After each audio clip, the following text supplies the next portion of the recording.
The God Delusion by Richard Dawkins. Picture a quiet evening in Bologna, Italy, back in 1858.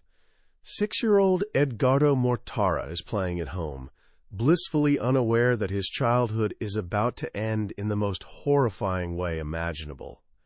When the papal police knock on his door, his mother's pleas and his father's protests mean nothing. The boy is ripped from his Jewish family, taken to Rome, and raised Catholic. His parents will spend the rest of their lives desperately trying to get him back. The crime? When baby Edgardo was sick years earlier, the family's young Catholic maid, terrified he might die unbaptized and go to hell, secretly sprinkled water on his head and whispered a prayer. That single secret moment was enough. In the Church's eyes, he was now Christian, and a Christian child simply couldn't be raised by Jewish parents. As one cardinal put it, the sacred duties of religion trump the voice of nature. This heartbreaking story opens the door to the question that biologist Richard Dawkins boldly tackles in his controversial 2006 bestseller, The God Delusion. The book sold millions, sparked fierce debates worldwide, and made a lot of people very uncomfortable. Why? Because Dawkins didn't just question one religion or another. He questioned whether we need religion at all. This Oxford scientist treated the existence of God not as untouchable sacred truth, but as a hypothesis to be tested, just like any other claim about reality. So what happens when we actually do that?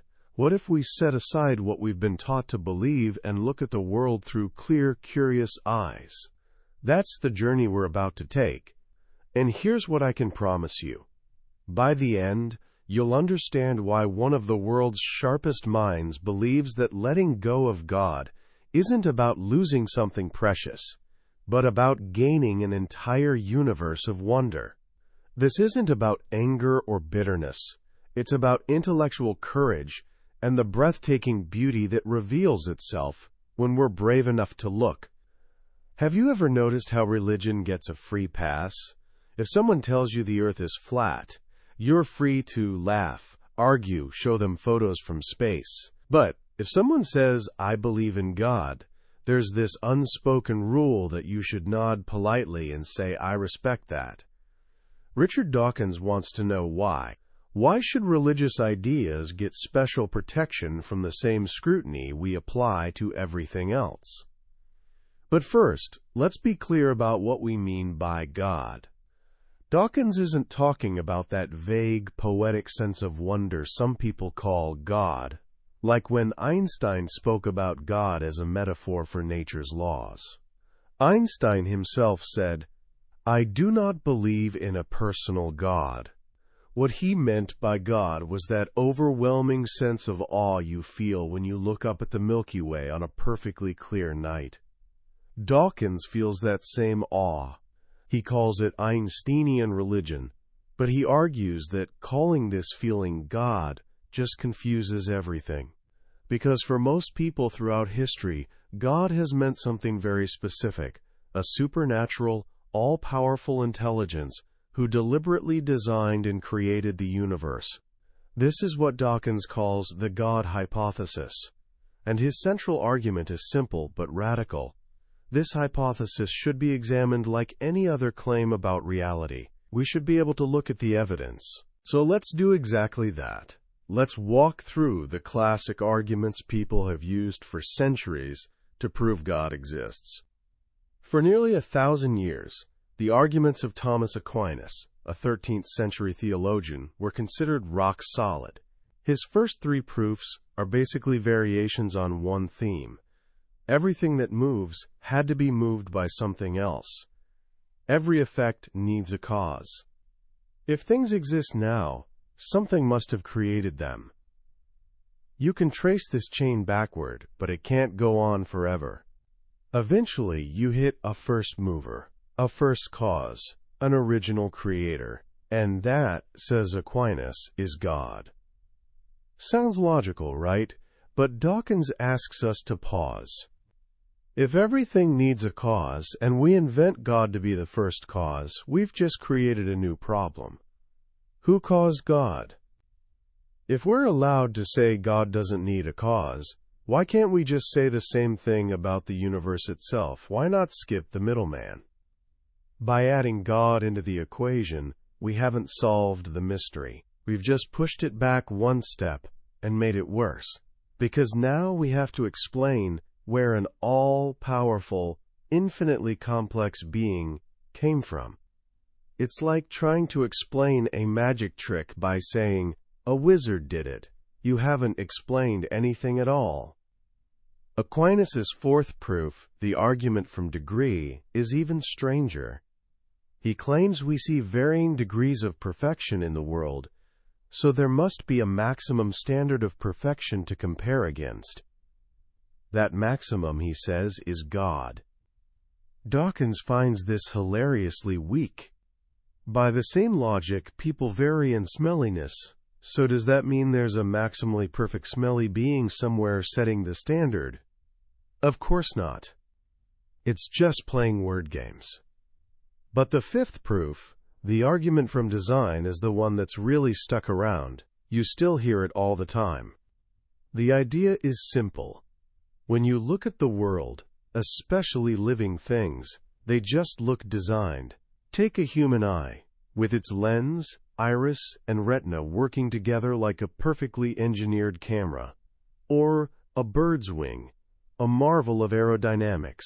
How could something so complex and perfectly suited to its purpose come about by random chance?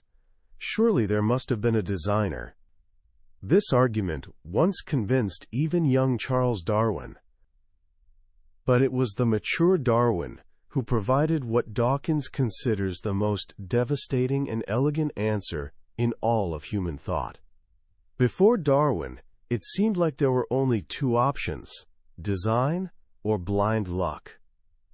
Darwin gave us a third way: evolution by natural selection. Natural selection isn't about chance, it's the opposite. It's a cumulative process that breaks down the impossible task of creating an eye into countless tiny, manageable steps.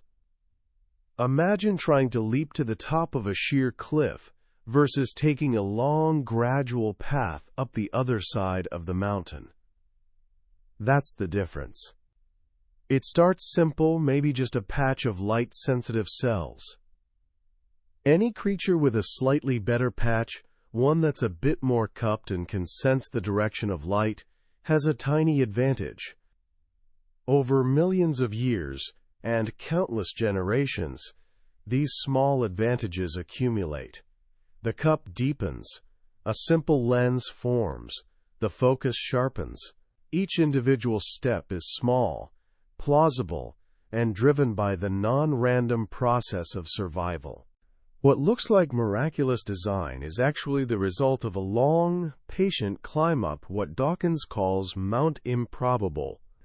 But there's one more famous argument we need to tackle, the ontological argument, first proposed by St. Anselm way back in the 11th century.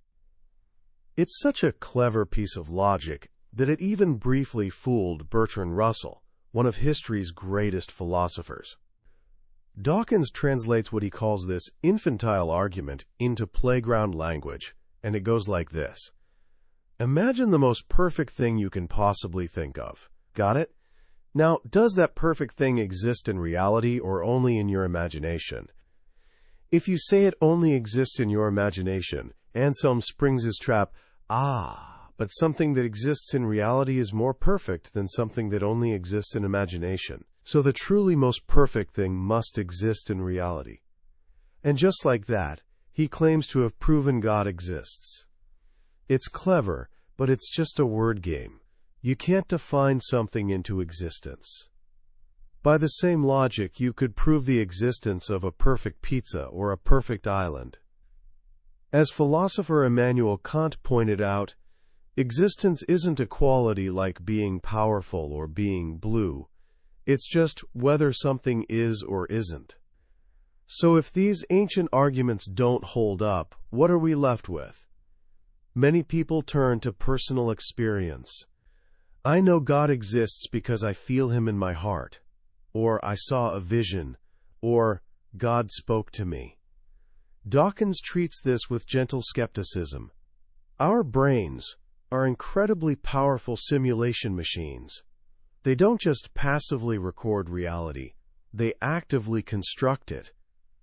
And sometimes that software glitches. We've all seen faces in clouds or heard voices in the wind.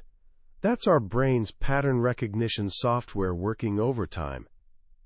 Our minds are so good at creating faces and voices that they can conjure them up, even when nothing's actually there. Religious experiences, Dawkins suggests, are often powerful hallucinations created by the same brain software that produces our dreams. The experience feels utterly real to the person having it, just like a dream feels real while you're in it. But it's not convincing evidence for anyone else. After all, the Yorkshire Ripper claimed Jesus told him to kill women. We don't accept his personal experience as proof of divine command. We recognize it as a symptom of mental illness. What about the Bible? Couldn't Scripture be our evidence? Dawkins points out what biblical scholars have known for over a century. The Gospels aren't reliable historical records. They were written decades after the events they describe, by anonymous authors who probably never met Jesus. They contradict each other on major points.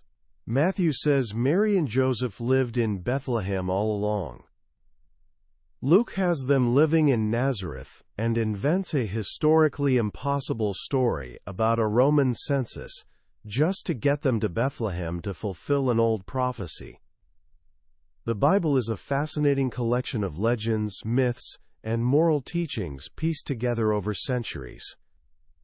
It shaped our culture profoundly, but it's not a factual record of history. Treating it as such is like writing a history of England based on King Arthur legends. This brings us to the heart of Dawkins's own argument, what he calls the ultimate Boeing 747 gambit. The religious argument often rests on improbability. The universe, life, the human eye are all so staggeringly complex and improbable that they couldn't have arisen by chance. Astronomer Fred Hoyle famously said, "The odds of life emerging on Earth are about the same as a hurricane sweeping through a scrapyard and assembling a working Boeing 747. Dawkins agrees. A 747 is incredibly improbable. So is a human being. So is an eye. The problem of improbability is the central question any theory of existence must answer. The religious answer invokes a designer. But here, Dawkins says, the logic completely collapses. If you're trying to explain something complex and improbable, like a universe or an eye, you can't do it by proposing something even more complex and improbable, a divine designer. Think about it. A being capable of designing a universe, of fine-tuning physics, of hearing every prayer and reading every thought. Such a being would have to be unimaginably complex, far more complex than the universe it supposedly created.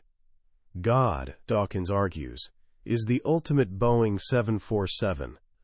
The religious argument doesn't solve the problem of improbability. It makes it infinitely worse. It's what philosopher Daniel Dennett calls a skyhook, a magical explanation hanging from nothing. What we need is a crane, a grounded natural process that can build complexity from simplicity, step by gradual step.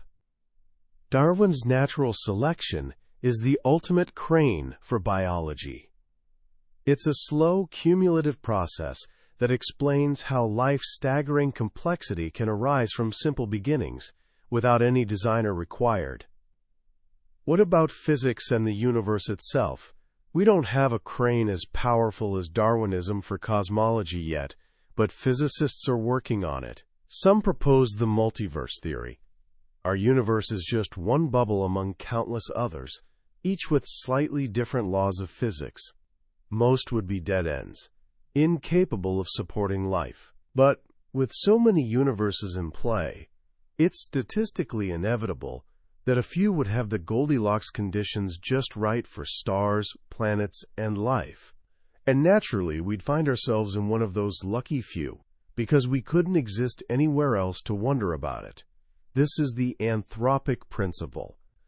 A multiverse might sound extravagant, but Dawkins argues it's actually simpler and more logical than proposing a single, infinitely complex, superintelligent being who needs no explanation. A multiverse of simple universes is a crane. A single complex God is a skyhook. And that's the core argument leading Dawkins to conclude that God almost certainly doesn't exist. But this raises other questions, doesn't it? If there's no God, why is religion so universal? And perhaps more troubling, if there's no God, why are we good? Where does morality come from? Dawkins suggests we're asking the wrong question. Religion, he proposes, isn't something directly selected for in evolution.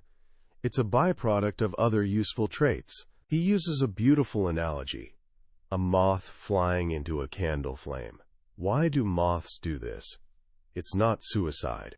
Moths evolved to navigate using distant light sources like the moon, keeping the light at a constant angle to fly straight. This rule of thumb worked brilliantly for millions of years. But when a moth encounters a nearby light like a candle, the same rule causes it to spiral straight into the flame. The behavior isn't useful. It's a tragic misfiring of an otherwise brilliant adaptation. What if religion is like that, a byproduct of useful mental traits gone awry? Dawkins's main suggestion involves childhood gullibility. Children are incredibly vulnerable. They can't survive by learning everything from scratch. They must trust what parents and elders tell them. Don't eat those red berries. Don't go near the cliff. Don't play with fire. A child's brain with a built-in rule, believe what your parents tell you without question, has a huge survival advantage. But this useful gullibility has a dark side. It makes young minds vulnerable to any idea, good or bad. A child can't distinguish between "don't swim in the crocodile-infested river" and "you must sacrifice a goat at the full moon." Both come from trusted sources with the same solemn authority. So, irrational ideas, beliefs in invisible gods, ancestral spirits, life after death, can spread from generation to generation like mind viruses, piggybacking on the brain's natural and very useful tendency to trust authority. This explains why religion is so widespread, and why a person's religion almost always matches their parents'. A child born in Arkansas will likely be Christian. That same child born in Afghanistan would be just as certain about Islam. It's not about evidence. It's about childhood indoctrination. Other evolutionary psychologists suggest additional byproducts. Perhaps our brains have a hyperactive agent detection device. In our evolutionary past, it was safer to assume that rustle in the grass was a lion than just wind. This tendency to see intention everywhere could lead us to imagine spirits in clouds and gods controlling weather. Or perhaps, as psychologist Paul Bloom suggests, we're natural-born dualists. Children instinctively feel the mind is separate from the body, a ghost in the machine. This makes ideas about souls surviving death, or God existing as pure spirit, feel intuitively natural. These sticky ideas that spread from mind to mind, Dawkins calls memes. A meme is a unit of culture, an idea, a tune, a phrase that passes between minds through imitation, much like genes pass between bodies through reproduction. Some memes are better at surviving and spreading. The idea of life after death is wildly successful because it speaks directly to our fear of dying. The idea that faith, believing without evidence, is a virtue, is another brilliant survival trick. It protects the idea from being questioned. Religions are vast collections of mutually reinforcing memes. A memeplex like Catholicism or Islam includes memes about afterlife, rewards for martyrdom, the virtue of faith, the evil of leaving the faith, and rituals creating strong group identity. These ideas work together to ensure their survival across generations. This brings us to perhaps the most important question. If we're just products of evolution and our moral sense is just evolved instincts, what stops us from being horrible to each other? As Dostoevsky's character Ivan Karamazov worried, if there is no God, everything is permitted. Dawkins argues this is perhaps the biggest misunderstanding of all. We don't need God to be good.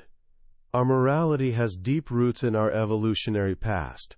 He outlines 4 reasons natural selection would favor altruism and kindness. First is kin selection. Genes for altruism can spread if directed at relatives likely to share those genes. This explains our powerful urge to protect our children and help family. It's selfish genes programming unselfish behavior in individuals. Second is reciprocal altruism. You scratch my back, I'll scratch yours. In social groups with repeated interactions, building relationships of trust pays off. Natural selection favors those good at giving help, remembering who helped them, and punishing cheaters. Third is reputation. In societies with language and gossip, you need to be known as a good cooperator. Having a reputation for kindness makes others more likely to help you later. Fourth is what zoologist Amatz Zahavi calls conspicuous generosity. Being altruistic advertises your status and resources.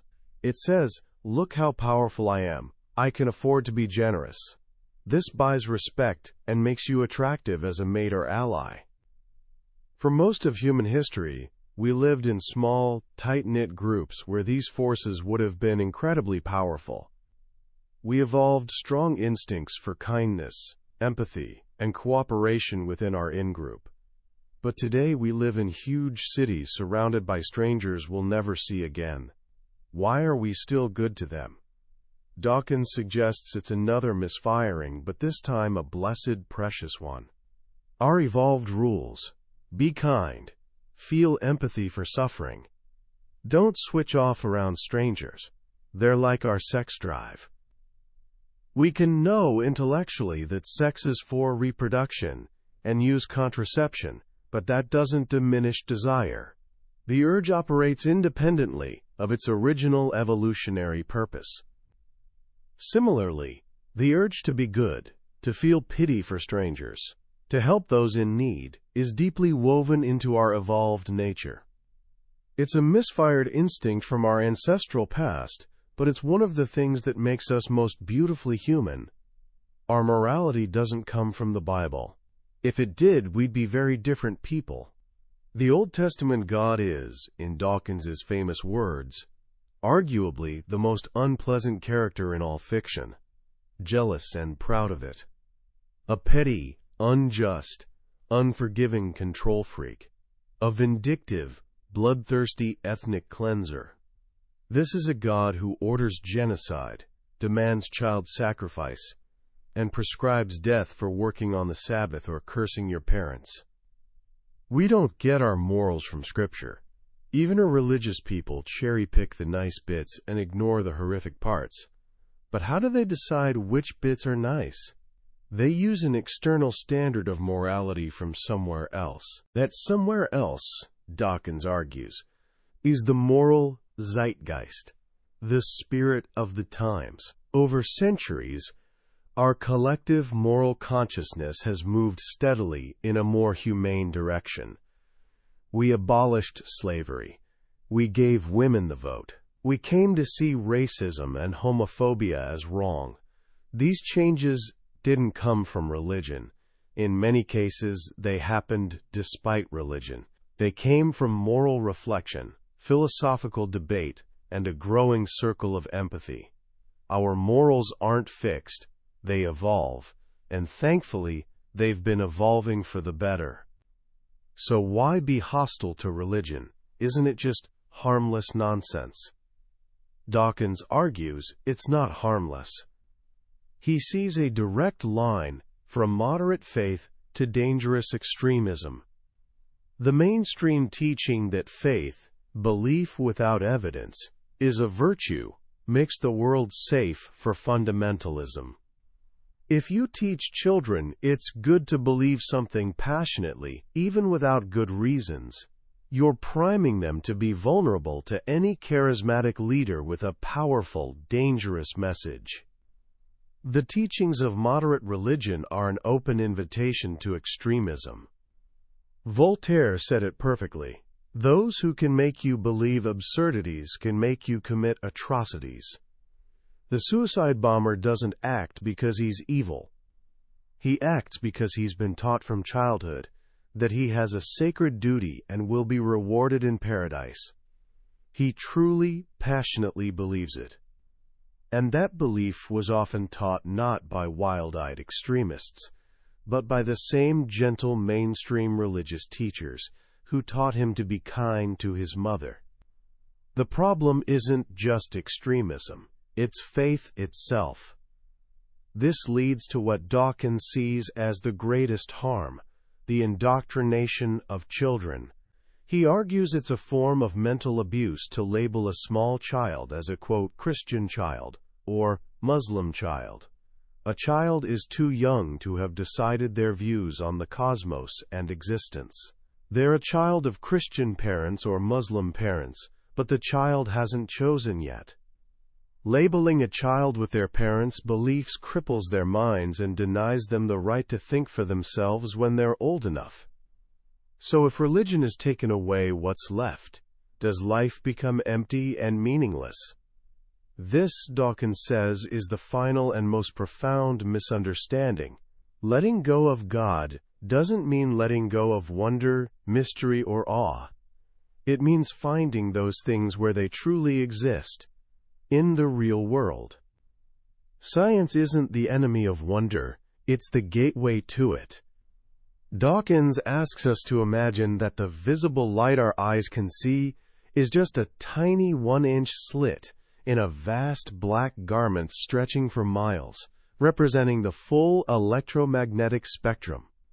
Science tears open that burqa, allowing us to see the universe in radio waves, X-rays, and gamma rays. It lets us see the world as it really is, far stranger, more beautiful, and more awe-inspiring than any ancient myth could have imagined. We live on a speck of debris from a cosmic explosion, circling a nuclear fireball 93 million miles away. Every atom in our bodies was forged in the heart of an ancient exploding star. We are, quite literally, made of stardust, and through the improbable process of evolution, that stardust has woken up. It's become conscious. It's developed the ability to look back at the universe that created it, and wonder, understand, and feel profound awe. An atheist, for Dawkins, isn't someone living in a cold, meaningless world. An atheist is someone who has woken up to the staggering, breathtaking reality of the universe.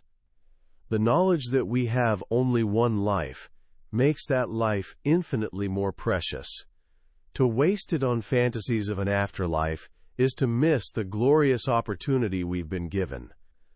The world isn't empty. It's full of a grandeur that can fill the inspirational role religion has historically and inadequately claimed. To be an atheist isn't something to hide. It's something to be proud of, standing tall to face the far horizon.